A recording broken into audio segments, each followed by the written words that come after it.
I think you should give her a budget that you've already done and lecture her and use a bunch of spreadsheets. I think that's terrible advice. Yeah, don't do that. What is it? Does she have a bunch of debt and you're trying to convince her to pay her debt off? What's the catalyst for this that you feel like you want to meddle in her finances? You see what I'm doing here, John? Why are you getting in her business, dude? It's a reasonably good answer. So for Christmas, my mother sent her one of your budget evaluation books, and she was really good about it. She religiously went right through it and did all the math and tried to figure out what she could do differently.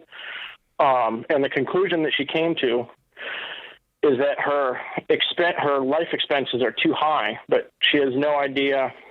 Like, even listening to the show, looking through the baby steps, talking about it, she doesn't have a clear picture of how to get out of it. And there's a good reason. She's a single mother with a 5-year-old. Okay. And so do you know how much debt she has? A lot less than it was. She has about $4,000 in debt right now. Well, it sounds like she's crushing. Yeah. Why isn't she calling in? I'm still trying to get back to you. Like, what's it to you? Are you thinking about proposing? Are you tell me where you're hung up in this? So I am 26. I have like $2,000 in debt right now, excluding my mortgage. My house is almost paid off. And the only reason that she's so far ahead was because she totaled her car a little while ago, and the gap insurance paid off her car, which she was upside down in. So she got a lucky windfall, which is good. But since then, she hasn't made any forward progress at all. Has she asked for your help, brother? She has. Okay. Also, how did she ask for it? Well, first she was in tears, not knowing what to do. And I was doing my best to, be patient and wait for her to be in a position to be receptive. And then I explained to her what I did and how it worked for me and why. But each time we talk about it, she always comes back to, but you make so much more money than I do. What do you make? So this is so much easier for you. I make about $120,000 a year. And what does she make? Do you know? About 25. Okay, yeah, that's going to be a problem. What kind of work does she do? She's a delivery driver for a car dealership, delivering parts and all that stuff. I can tell you what I think, and I don't know if you're going to like it. Mm-hmm. But this is something that is this is a litmus test in my mind. If I were in your shoes, because I'm just telling you, in my shoes, it's bothering me that she didn't call in. Because if I want to see if somebody's a go-getter, and if I want to see if somebody is like about what they say they want to do, I want to see you making real efforts towards that. So I would hope that she would call in and say, here's where I'm at, here's what I need help with, here's what I'm trying to pay off.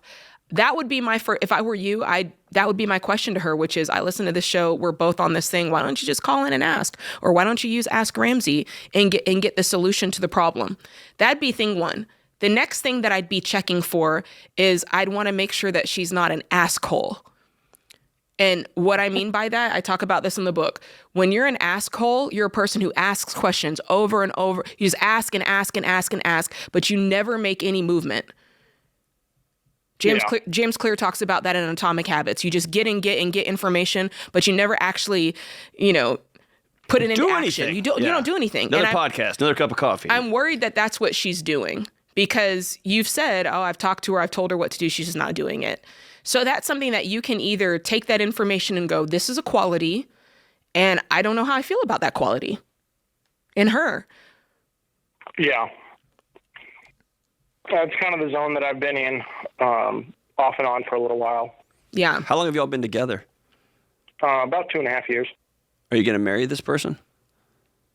That's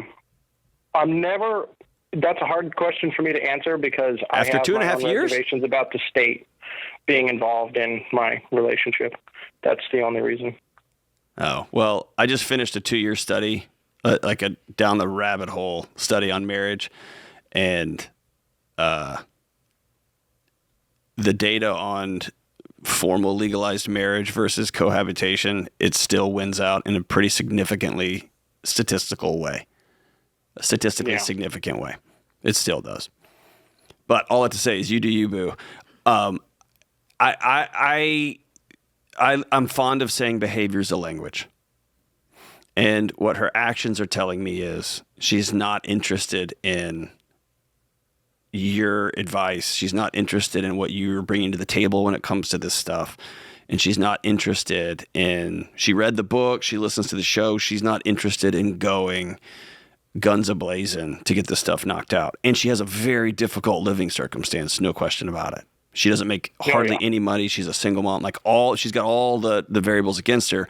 But again, the greatest thing I get to do in this job is listening to story after story after story of people in all sorts of situations rise up. And so, but for you, you can't convince her.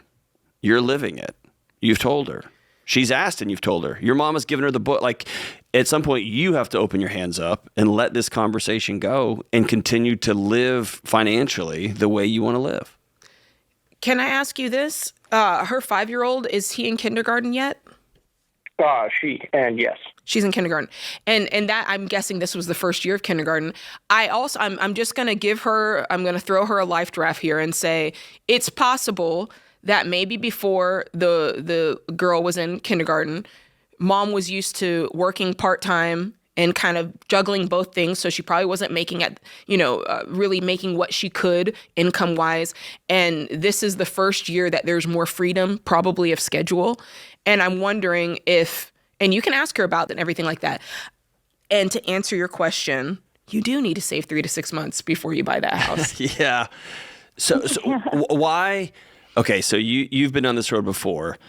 I remember all of the panic and, well, most of it was in my chest, but in my home when we were bringing home our first kid. And I remember just looking at this tiny little lump of a human that couldn't move and was swaddled and was laying there and was just so loud. What is it about 6 months after October that you couldn't manage with just bringing home another 10-pound glob, right? You get what I'm saying?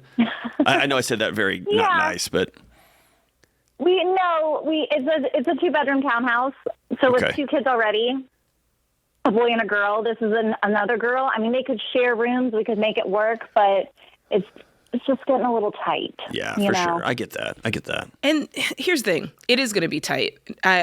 John and I aren't going to sit here and tell you that it's not going to be uncomfortable. But my question to you would be, how quickly can we get out of the discomfort and do it in a way that's really financially responsible? So what's you guys' income? Right now, I'm the primary breadwinner since my husband just started a business. So I'm $110,000 a year. Now, what's going to happen when the baby comes? Have you talked about that yet? You've got maternity leave or what? Yep, I'm a teacher, so there's no maternity leave, but I will have 8 weeks for my C-section, and I'll be right back in there. Ooh, that's cutting it close on a C-section. Yep. Wow. That's cutting it close. I'm just saying, I'll never sing that song again. But this backs up what I'm saying even more, because the truth is, I've had 2, and the truth is, you don't know how you're going to feel. That's the truth. Right. And that backs up what John and I are saying even more, to say, okay, let's cool out. Let's stack up money, because if you need to take a couple extra weeks, if you're not feeling quite right, if standing on your feet for however many plus hours a day as a teacher, I mean, I'm just saying, please wait, because that's going to give you the freedom of, if you want to take a little bit more time, you can. So yeah, I would do that. Let's go back to what we talked about before, which is how long can it take us to stack up the 3 to 6 months so that we can then start purchasing the new house. With $110,000, what do you see your husband's income doing between now and then? It kind of fluctuates right now. Like I said, he just started a business, so we're hoping he got it up and running in November. So we're hoping that starts turning a profit. But it's a used car dealership, so it's just like inventory and things like that. So Okay. hopefully that will change. What's but his business very plan soon. say? Like, what's his business plan say? What should he be making by, I don't know, say January? Yeah, he's hoping to have about $6,000 to $10,000 a month. Okay. How realistic Pretty is big this range. hope? Because I hope I get $1 million on the way home, but probably not, right? How realistic is this hope? He's getting close for starting in November. He's getting close to breaking even now. So as long as inventory can stay consistent, then it is very reasonable. He's making about 3 to 4 right now a month. So Well, and there's nothing going on globally that could possibly interrupt anything. So that's cool. of course. Jeez Louise. Man, you guys have a lot of variables Yeah. here, and there's a lot of uncertainty. And I'm not saying this because I don't want you to worry. I just want you to be smart. When I look at these variables, I don't think, oh, there's a lot to worry about. I just go, we need to be thoughtful in how we move forward.